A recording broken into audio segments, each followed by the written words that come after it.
Oh. Well, hello and welcome to this Thursday's MBE Movie News. I am John Christopher Walsh here to discuss some more movie news. I'm very, very late tonight because, to be quite frank, there is a Disney Investors call happening right now. It's live streamed. Lots of information is dropping. I went with that headline. And to be quite frank with you, that headline can go and fuck off now because we're going to be speaking about some bigger news than that, guys. There's been some Star Wars news dropping, so I'm going to jump right into the second little one here. Just use that, hijack that for the purposes of speaking about this other news that's broke. Disney Plus will have weekly Star Wars Marvel TV shows. This was coming in from, I don't even know the website, Polygon. But to be quite frank, I have ones from Variety too. 10 Star Wars series, 10 Marvel series are set to debut on Disney Plus in the coming months and years. This one is speaking about why it will be weekly, because to be quite frank, there's so much content now hitting Disney Plus that it's going to be dropping on a nigh on weekly basis. Animated original content, Star Wars original content, Marvel original content. Bob Iger's been coming out and speaking about how the restructuring of the company Disney is very much a permanent thing. They are focusing on streaming, straight to consumer entertainment. It's not going to be focused primarily on movies anymore. It's all on Disney Plus, and that's why you can see this news being released here, that we are getting a variety of exciting new TV shows. And look, I'm just going to get right into it. First one here, Lando Calrissian is set to get a limited series. It's in development at Disney Plus. It's coming from Justin Simien, the man who, as you can see down there, was involved in Dear White People. He is a very good creator. He's a good filmmaker, writer, whatever you want to call him. And look, I am excited about this news. One little thing I'm not excited about, and I think it's going to be confirmed shortly. It's all but done, I would imagine. Lando Calrissian has been announced. No Donald Glover confirmed to be coming back and reprising the role of Lando Calrissian. Billy D. Williams is too old now. He can't come back, sadly, unless he's doing an Ian Holmes flashback type thing. He's narrating, but that wouldn't make sense because we've already seen this version of the character. So extremely excited about this. I loved Donald Glover's performance. I think he's a brilliant guy in general, just a tour de force. There's nothing he can't do. He can do acting, dancing, singing, comedy, and I loved his portrayal in Solo. I just hope we get to see Alden Ehrenreich coming back. I hope we get to see little glimpses of these Solo characters, the likes of Kira, Emilia Clarke, Darth Maul. This guy's he's a smuggler, he's a pirate. Would you get going, you pirate? He is a guy who traverses the dark corners of the Star Wars galaxy, so going to be fascinating to see where we go with this character. I do hope that Donald comes back. It's not been confirmed. I think he will come back though. It's going to be... we're getting the intro again. It's going to be terribly exciting, man, to see where this is going to fit in terms of timelines too. Will it be closer to Solo? Will it be closer to the events of the original trilogy? Because of course we don't get to see Lando until the events of Empire Strikes Back. So there was a long stretch of things going on between Solo and Empire Strikes Back. What was he getting up to? What we're going to find, how did he end up on Bespin doing mining and working with Lobot and all these shady characters and creatures? I don't know, man. It's limited. That disappoints me slightly, but look, just seeing Lando getting his own TV show, that is momentous news, truly momentous. And I says it before, once I dive down the world of The Mandalorian for a second time in season 2, I says this is where Disney has to go now with Star Wars. Forget about the movies. TV content, it's just better. The long form content, it has you on tenterhooks waiting for the next episode. It just fits perfectly, and that's what Iger did say as well. Don't think because we are restructuring the entire company to focus on streaming, direct to consumer entertainment, that these standards are going to drop. The standards you've had in the live action movies, the movies in general, they will be there on the TV, on the smaller screen. And we've seen it with The Mandalorian. It's absolutely true. So very, very excited about that. There's another one, Ashoka Tano and Rangers of the New Republic are coming to Disney Plus too. I'm not surprised about this when they got Rosario Dawson in the door. We get that brief little tantalising glimpse of her in that episode of The Mandalorian. It was a foregone conclusion that this character was getting its own TV show. I want this to be the springboard for Dave Filoni's career as a live action director. This guy understands this character, the very intricacies, the inner machinations of the character. better than anyone else. You cannot. Well, yeah, he could. He could be the showrunner. He could be the producer, the creative direction for the story, and we could have the similar concept to what we've got with the Mandalorian. Robert Rodriguez, Bryce Dallas Howard, Taika Waititi, Deborah Chow is doing Obi-Wan. Individual episodes directed by separate directors, and it could work. This is great news, man. She was absolutely brilliant in The Mandalorian, visually alluring, a great performance, and of course we heard her utter Grand Admiral Thrawn. So I hope he's going to be the villain of this TV show, because he is a character I've been well acquainted with for many, many years, having read the Timothy Zahn novels. He is absolutely brilliant. He's one of the legendary expanded universe sort of villains, and of course he appeared in Rebels too. We don't know when this is taking place. I don't think that the information is very sparse at the moment. They're really just releasing the information. I've seen the Lando logo incidentally, and it's just perfect, absolutely amazing. Another piece of information. This is all coming in, man, very, very quickly. I can't even read that, but I'll bring it up here.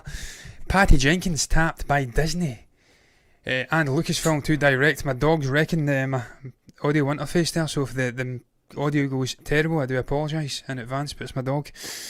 She's tapped by Disney and Lucasfilm to direct a new movie, Rogue Squadron. Now, I'd rather see TV shows, as I did say. I'd rather see the focus on that, but Patty Jenkins is very much a film director right now. She's probably not going to diverge or divert off into TV content. She's firmly in the movie spheres, if you like, so that's a slight disappointment. But look, man, this is big news. Patty Jenkins coming in to direct a Star Wars movie, finally stepping away from Wonder Woman after this trilogy concludes. She's a great director, man. She knows how to get the best out of actors. We've seen it with Gal Gadot, we've seen it with Chris Pine, we've seen it with likes of David Thewlis. I'm sure we'll see it with Pedro Pascal. The connections to Star Wars are there. So I'm confident that whatever we get from Patty in this Rogue Squadron movie, that it's going to be exciting. And look, just Rogue Squadron in general, is it going to be based on the actual game that's come out recently?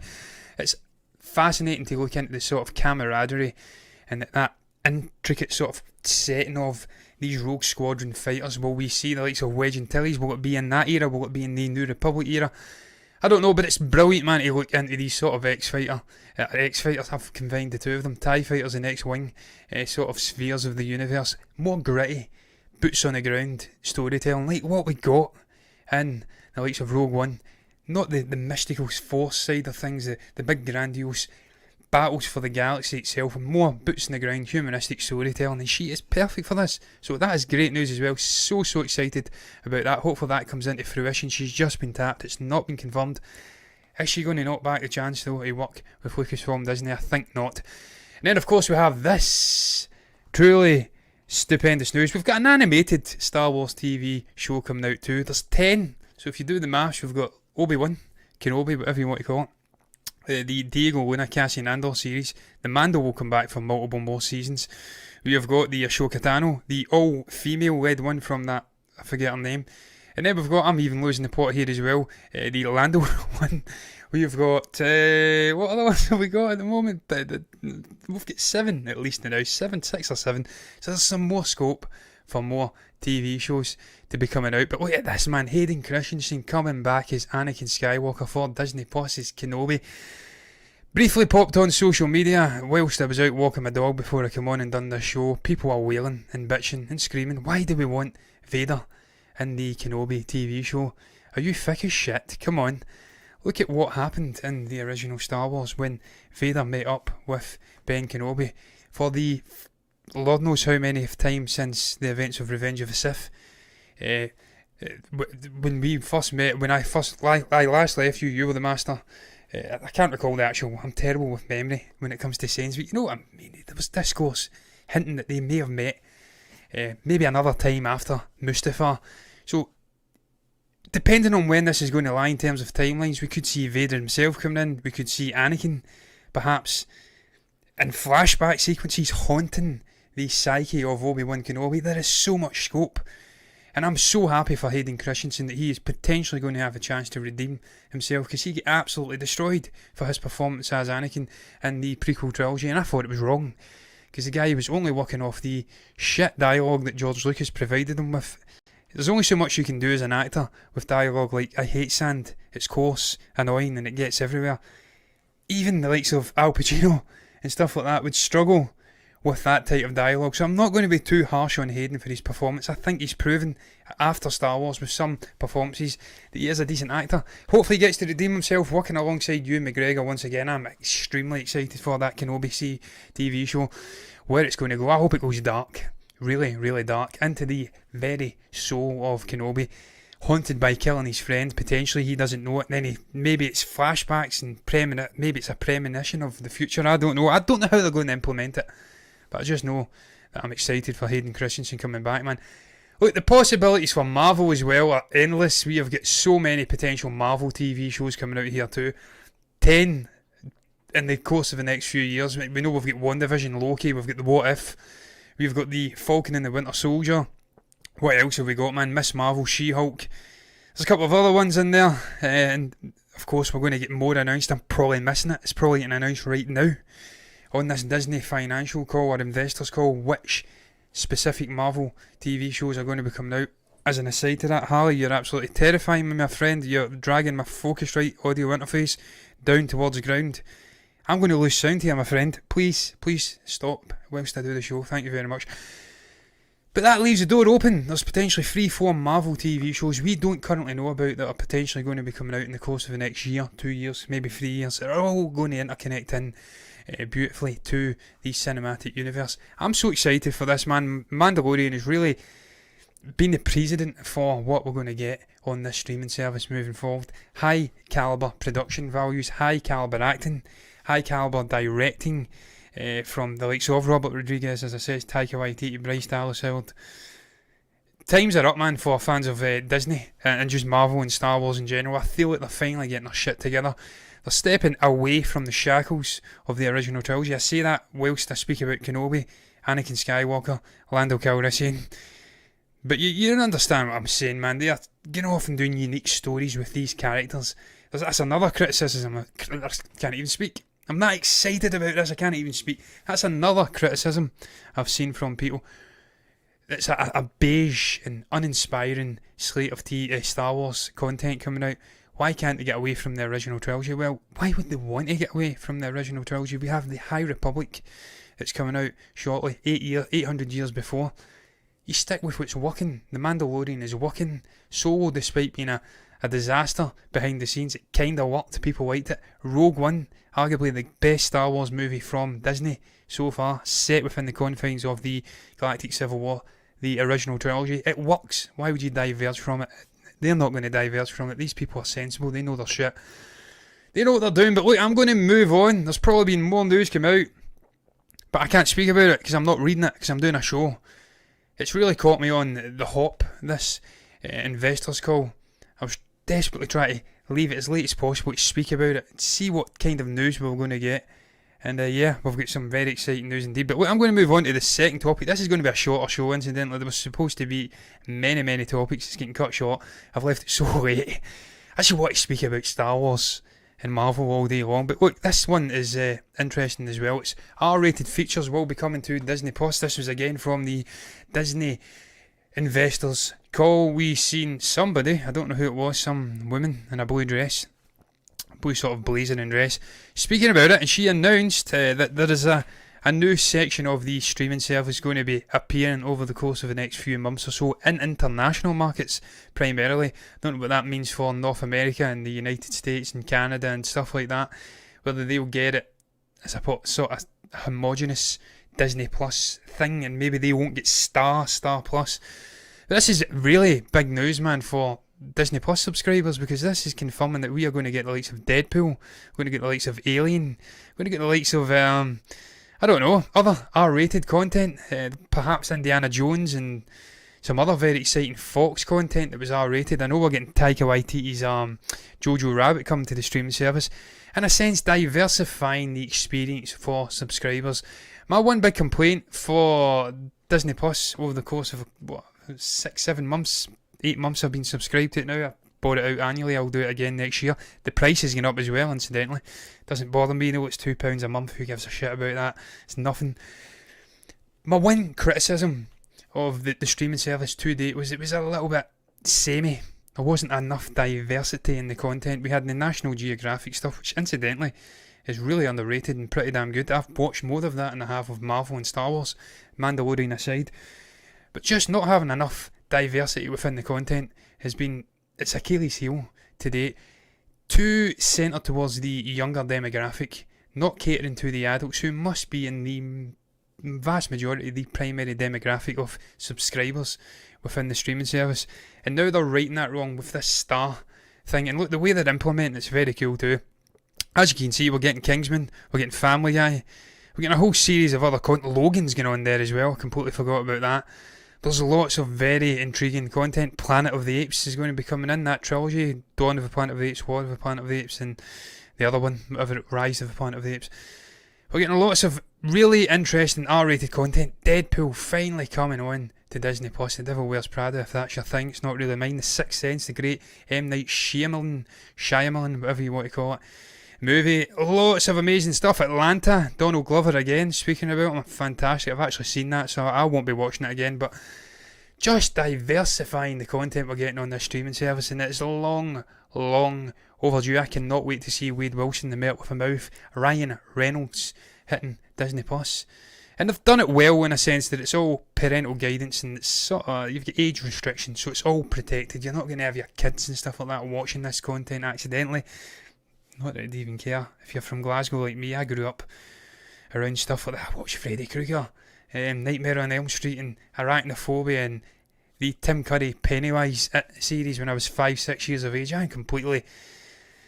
It doesn't even matter. I'm completely immune to this shit. So if anyone out there in the younger generation who's like me when I was growing up, Deadpool won't bother them. They'll laugh their heads off at it, man. And if anything, they're more desensitised to that stuff these days. But look, brilliant news. I think this is very exciting for the future of Deadpool 2. We've seen Ryan Reynolds sort of, I don't know, wailing the right word? Sort of worrying about the future of Deadpool after the Disney Fox acquisition, the merger. Kind of suggesting that it wouldn't be the same again. We wouldn't get an R-rated Deadpool movie again. I think this is hinting that Disney are starting to diversify again, focusing, restructuring the company. There'll still be movies coming out of Disney, let's be honest. We're not going to stop seeing movies from Disney, but I think we will see another Deadpool movie now. I think that's pretty much confirmed. I think it's Moby, I'm speaking about some techno artist from 20 years ago, some bald guy. It's maybe a decent sort of breath of fresh air for the likes of Fox Searchlight too. I've been getting their knuckles rattled for how to promote Jojo Rabbit and stuff like that. This may give them some freedom to do whatever the hell they want under the Disney umbrella, is what I'm saying in a sense. And now we've got a specific area on the streaming platform. It's looking good, man. But there's some other interesting stuff coming out. I kind of meant to put this in with the other Marvel Star Wars TV topic. It's all about Hawkeye. I'm not going to linger on this too long, but look, I'm getting really excited about this TV show. Hawk Guy apparently is what Clint Barton's going to turn into. I never realised that was a thing. Hawkeye may be Haley Steinfeld, his daughter, potentially. I don't know what the comics are. I've not really read them, so I can't say with any real authority, but this TV show is looking good. We've got a dog sidekick. What more do you want? And not only is he a dog sidekick, look at that, they've nailed it. Look at that, man. Absolutely fantastic. Who doesn't like purple? There's a guy who owns a Napapiri purple ski-doo jacket, just like that. I'm liking your get up there, Haley, I have to say. But look at the dog. What more do you want in life than a Labrador or a Golden Retriever? It looks like a Lab, no, I'm going to say. That's like my dog. My dog's better looking, but it gets close. So I'm on board for this, man. There you go. You've got Clint, you've got Haley, and you've got the dog. I'm calling Jeremy Renner Clint like it's his real name. It's like Barry from EastEnders again. That's a UK reference that will go right over the head of most people perhaps watching this, if indeed anyone does watch this, because it's a bit dodgy just now. But look, very excited for this TV show now. The Passion of the Baton. There's only so far Jeremy can go with this now, but we're really passing the baton on in various different ways with these sort of humanistic Marvel superheroes. Black Widow's going to Yelena Belova, of course Florence Pugh, and now we're seeing Haley Steinfeld perhaps stepping in for, is it her father? I don't know, perhaps someone can comment below, and really changing up the face of the MCU moving forward. But if we're going to touch on this as well, and this, incidentally, Raya and the Last Dragon is heading to Disney Plus with Premier Access. I think it's going to be releasing perhaps in a joint sort of strategy, similar to what Warner Brothers are doing, suggesting that Disney are sort of going along with the Warner Brothers strategy, but kind of not going along with it because there's I'm changing things up here, 40 rapid here, guys. I'm switching down tabs just so I can keep in control of what the hell I'm looking at here. But look, man, it's all very intriguing. I'm going to bring it back up. That's the one I was going to speak about. Disney sort of following on the footsteps, kind of Warner Brothers, suggesting that maybe the way we consume stuff moving forward won't ever be the same again. I think we will see a return to theatre going experiences sooner rather than later after this vaccine rolls out. But it's good be that we see this sort of dual release strategy for various different sort of releases moving forward, and it's here to stay. But look, Disney Plus rockets to 86.8 million subscribers. This is phenomenal. Because if you know about Disney Plus, you know about their estimations, you will realise that 90 million was the prediction within the first 3 to 4 years of the streaming service being a thing. It's only been out about a year, and it's nearly hit that number already. And of course, the pandemic, people being stuck in the house, having disposable income if they're furloughed and stuff like that, that has got a big sort of part to play in this huge meteoric rise of the streaming service and of streaming services in general. I can only speak about myself here and say that before the pandemic I was subscribed to Amazon Prime and Disney, not Disney, to Netflix. During it I've hit Disney Plus, we've got Apple TV Plus on the go as well. We've got 4 different streaming services on the go here, and I would have HBO Max too if it was over here. My dog is definitely going to kill the show here, definitely going to kill it. Wow, nearly knocked my interface down again there. Damn ye, Harley.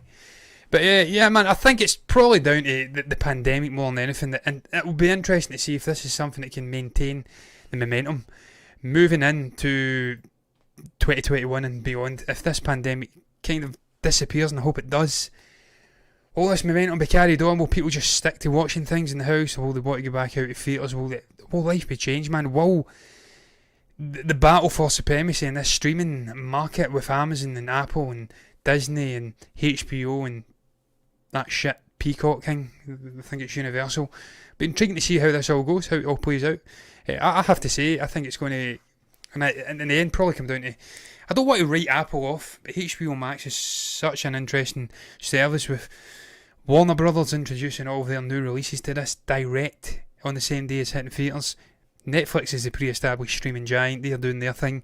Amazon have got Lord of the Rings coming out there. You can't write off Jeff Bezos, man, this guy's a trillionaire. So you've got them, and then of course you've got Disney doing their thing. So I think it's going to be a sort of a 4-way battle, but I don't want to write off Apple TV either, because they're getting the likes of Tom Hanks and J.J. Abrams and Steven Spielberg doing shit for them. So it's great. Competition is great for people like me who just like to consume good content no matter what, come what may. But look, man, I'm going to move on potentially to, I'm actually trying to work out which topic I'm going to speak about next, because there is one getting ditched, at least one, because we are now leaving 12 o'clock in the morning here, so I have to get my skates on here. But look, I'll probably go to this one. I don't know how this is going to fall. No, that's not it. There you go. Patty Jenkins wasn't keen on the Justice League. She's been coming out and she's gave her blunt reasons. This is coming in from Cinema Blend for not liking Joss Whedon's Justice League. It appears that it wasn't just fans of film who absolutely hated the bastardised abomination it was Joss Whedon's Justice League. It seems like the filmmakers themselves weren't particularly happy about it either. She says, the Justice League, no, I think that all of us DC directors tossed that out just as much as the fans did. That's good to hear. But also I felt that version contradicted my first movie in many ways, and this current movie, which I was already in production on. So then, what are you going to do? I was like, you would have to play ball in both directions in order for that to work. The only thing I have done, and I have always tried to do, is I knew when Zack was doing Justice League where she sort of ends up. So I always tried. Like, I didn't change her suit because I never want to. I don't want to contradict his films, you know. But yeah, I have to have my own films. And he's been very supportive of that. And so I think that the Justice League was kind of an outlier. They were trying to turn one thing into kind of another. And then so it becomes, I don't recognise half of these characters. I'm not sure what's going on. Well, you weren't alone there, Pat, because I wasn't sure what was going on either. It was just an abomination of a movie, really. Discombobulated. The sort of zenith of Warner Brother sort of a studio executive meddling, interfering, trying to change the tone, trying to change the running time, bringing in a director who didn't have a clue what he was doing, rubbing up the likes of Ray Fisher, getting involved in all sorts of shenanigans behind scenes. Not a surprise, it was ultimately a flippity-floppity flop. And look, this just again reconfirms to me that Zack Snyder's version of Justice League is going to be the canon version moving forward. The likes of Patty Jenkins and all of the other DC directors, perhaps James Wan as well, I don't want to speak for him, I don't know the guy, but it seems like they have real respect for Zack Snyder, his passion, his part in kickstarting the DCEU. I'm going to give my dog a little rub here because he's sitting next to me very solemnly. It's okay, Harley, don't worry, we're nearly done, my friend. They have respect for what he was bringing to the table, a respect they didn't have for Joss Whedon. And now with the money that Zack's getting for the Snyder Cut, and all of the effort getting put into making his version a reality, I said this before, studios like Warner Brothers, they don't bow down to fan pressure. They don't give a shit what fans think. They're only doing it because it's in their financial and creative interests. If they see a way to sort of reignite the DCEU after it hit a pothole, went off a cliff into a ravine, never-ending ravine, if they can see a chance to reignite that and redeem it, then they're going to use that chance with both hands. They're going to grab a hold of it. And I think that chance is coming in the vein of a Zack Snyder Justice League Cut. I think it's 4 hours long, it's going to be a mini TV show. That will be canon, and it will bring back the likes of Ben Affleck. It will bring back perhaps Michael Keaton in Flashpoint, and it will all interconnect, and we'll get a DCEU moving forward. And I'm excited about that. Look, briefly, I don't know what that was. Look though, I'll slow things down.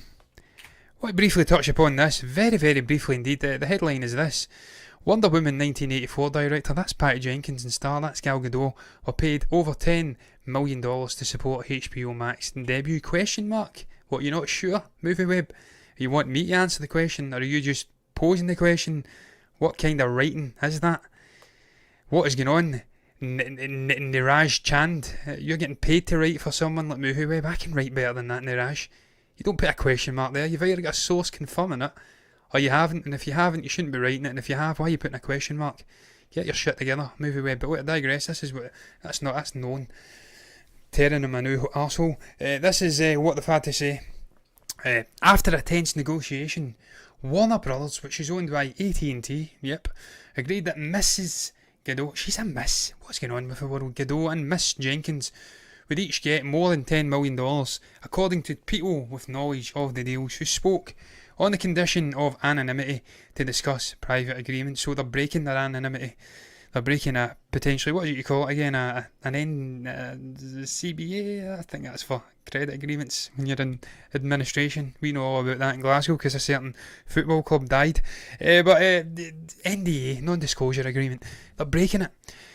But I tell you, if this is true, then I'm absolutely dumbfounded that one, a studio like Warner Brothers is having to buy off its filmmaking and acting talent just to sell a terrible idea. And two, I'm dumbfounded that they would go along with it, because that's akin to sort of being bought off like a dodgy Russian mobster slipping a brown envelope filled to the sort of brim. Is there a brim in a brown paper bag? I don't know, but full with dodgy money. It's shady as hell, and I don't think I like that. I don't think I like them coming out and sort of supporting the idea, giving the appearance to the fans and people outside of the bubble of Warner Brothers that all is well when they've been gave dirty money. That doesn't sit well with me, so I hope that ain't true.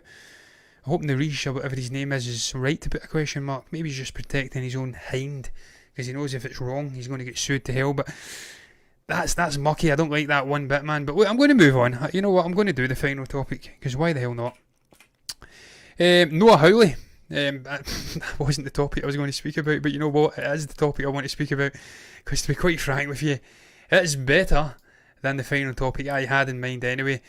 Where the hell is it? There it's Noah Hawley and Ridley Scott. They're in talks to create an Alien series for FX. Now this is again part of the Disney investors call. I was about to say financial again there.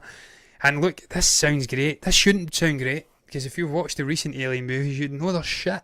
Really, really bad.